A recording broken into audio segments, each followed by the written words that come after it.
4 dənə mayil müstəvi verir və cisimlər qoyulur mayil müstəvi üzərində. Bizdən soruşur ki, dayağı reaksiya qüvvəsi hansı deməli mayil müstəvidə dayağı reaksiya qüvvəsi daha kiçikdir. Biz bunun üçün birinin üzərində deyək ki, iş aparaq. Deməli bu cisimə, bu dayağı mayil müstəvi üzərində olan cisimə bir ağırlıq qüvvəsi təsir edir. Bir də digər qüvvələr var da, ağırlıq qüvvəsi. Ağırlıq qüvvəsi aşağı. Ağırlıq qüvvəsi bu cismi həm aşağı sıxır, həm də sola meyilli aparır da, belə deyək ki. Həm səthə sıxır, bu vəziyyətdə, həm də bunun hərəkətinə deyək ki, köməklik göstərir. Ona görə mən bu ağırlıq qüvvəsini iki toplanana ayırıram. Bu bucaqla, bu bucaq eynidir.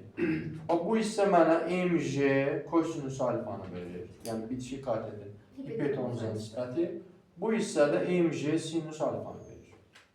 Və bu bucaq, yəni bu qüvvə sükunət sürtünmə qüvvəsi ilə təraziyində olur.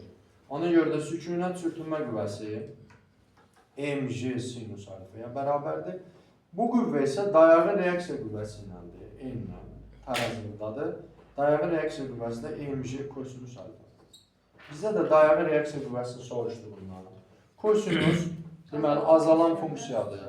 Bucaq artdıqca deməli kosinüs alfanın qiyməti azalır. Azalsa deməli dayağı reaksiya qüvvəsi də necə azalacaq?